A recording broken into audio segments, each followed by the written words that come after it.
How are we going, everybody? Well, it's that time of year. Even though it's still cold where I live, it is springtime. We'll be closing into halfway through spring. Can you believe that?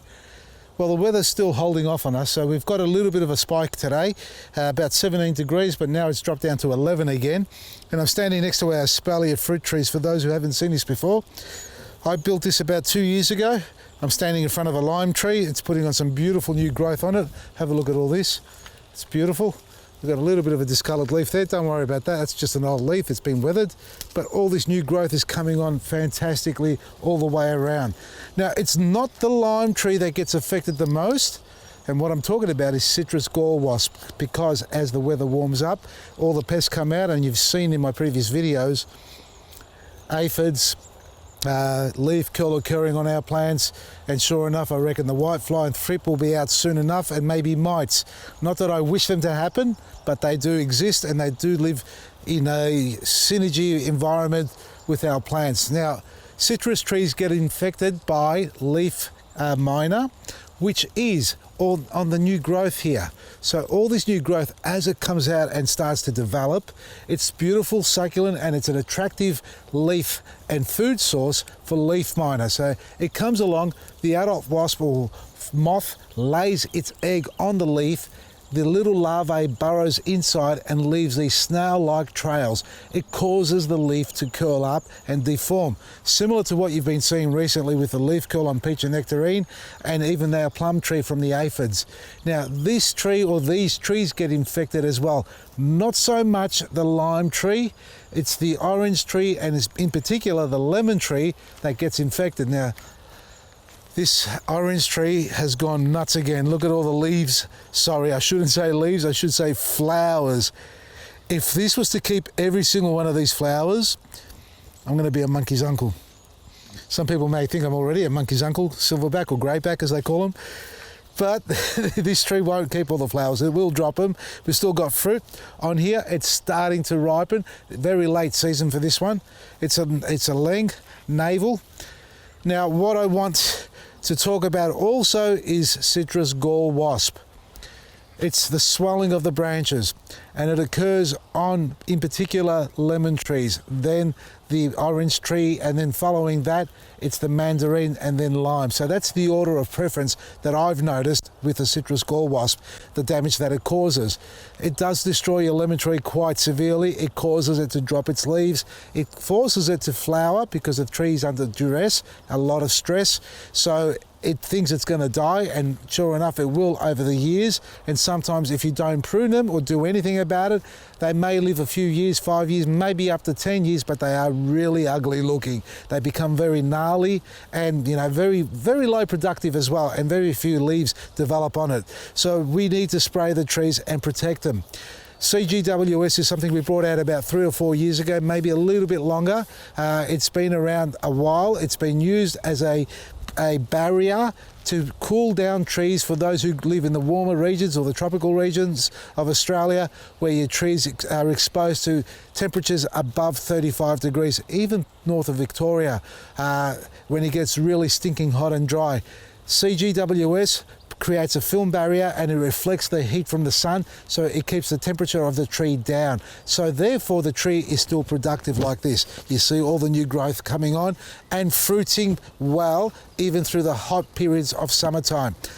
We also use it now to control citrus gall wasp, and trials that I've done here in the last 2 or 3 years have found to be quite successful. Not 100%, but better than not doing anything, to control codling moth and leaf miner. We said that, citrus gall wasp, and I think there's one more. That's right, pear and cherry slug on your pear trees and your cherry trees. Now, that's a little black slug or brown slug, caterpillar. It looks like a slug. It's no shell on the back, and it starts to defoliate the leaves to the point where it's skeletonized. It means you can see through it. There's no foliage left, just the veins of the leaves are left on there. Now, I've got myself the CGWS. I'm going to show you how to use it. This is it here. This is what it looks like. Now, it's kaolin base, and we've got some seaweed powder in here as well, folks, which helps to feed the plant while it's going through its protective barrier stages. Now, the product will last on the tree up to 6 weeks, but you know the way the weather is, and when it does rain, it can wash off. Not all of it, but it will wash part of it off. So our recommendation is around 4 weeks, so reapply again. So the initial mixing rate is 3 tablespoons, like this. You can go heaped if you like. Now, it shouldn't burn your tree at all. So we're going 3 tablespoons like this in a litre of water. So I'm going to add the product into this little jar and add some water to it. And I'm looking at this mandarin tree. Have a look at it. A lot of you've emailed me in the past talking about leaf curl on your citrus, like your mandarin trees in particular, because they somehow curl up a lot of times. And you'll see this tree also went through that in the past. Here, these are some of the old leaves where they're curled over. And some just around here, but the new leaves, the outer leaves are really nice and straight, and we've got new growth coming on it as well. I put it down to climatic changes in the weather, that is, obviously. So you get one day hot, the next day cold, and it gets really freezing cold, especially out here. And they did curl over, and I did say in the past, don't worry about it. The tree won't straighten those leaves up. They'll just grow out of it. You'll get new growth coming through, and that's, sure enough, that's what's happened here. Now, this needs a slight clean up. I'm just going to let it go through its whole phase of new growth, let it develop where it wants to, as it is, and then I'm going to thin out the better branches that I want to keep. I did feed these. You can see some superfood down here. Pardon me, I didn't move the mulch away, but I threw it on top. And I did apply some black grit as well. That's a combo that you want to use when you're feeding your trees. Superfood and black grit is a beautiful combo. If you need to treat the soil for aeration in a better texture, get some compost in there as well. So black grit and superfood is what I use here at the moment because the soil is great. Now, I'm not going to spray these because the growth is too small still. Even though I said it doesn't burn the tree, you don't want to apply it on the leaf of that size there. That is way too small to be treating it, and it won't get affected by any leaf miner at this stage. What we're looking for here to control is citrus gall wasp. That is active when the temperatures get from 18, 20 degrees and above, and consistently at that temperature when it sits around 20 degrees. And if you don't know what I'm talking about, it's the lumps that swell out on the branches of your tree. And it may be one lump in particular on one part of the branch, or you may have a series of lumps growing on a particular branch in the row. So they've gone from one branch, one point to another point to another point, laying multiple eggs along that branch, and it looks really gnarly, and the tree starts to push out some seriously scary looking thorns or pricks on them too. And that's in particular with the Lisbon variety. So the mandarin here doesn't need to be sprayed at the moment. We're not too worried about that. Citrus gall wasp, mainly on lemons. 3 tablespoons in a litre of water. Let's add some water. Now, see those little black spots in there? That's the seaweed solution. See that breaking down? And that's why it's gone a little bit tan in colour, sort of a creamy colour. It's not white because CGWS on its own straight is pure white, alpine white, but with the seaweed solution in there, it discolours it a little bit. And so don't be deterred if you see a few sort of dark brown streaks going through it. That's just your seaweed breaking down and diluting. Now we're going to add this into a bottle. Now I've had, if you remember yesterday, or if you didn't watch it yesterday I sprayed my peach and nectarine trees with a solution here made of apple cider vinegar, soap and water. No, I didn't rinse it out, folks. Why would I do that? It's actually quite safe. It's not a toxic chemical in any form. Here, there's a little bit of seaweed solution left in there. See that there? It looks like a little dead, little dropping. What does that look like? Skata.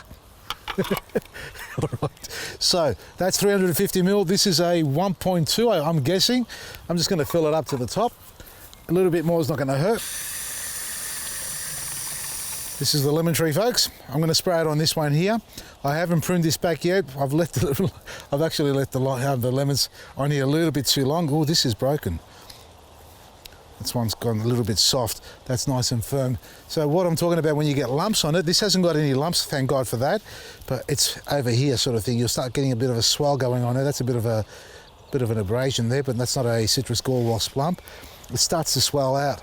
Now, when you spray this initially, it'll just look transparent completely, but you can see the colour already coming up. But when it dries, the aim is here, and it's not so much the leaves, unless we're working on citrus leaf miner, which in fact will help that.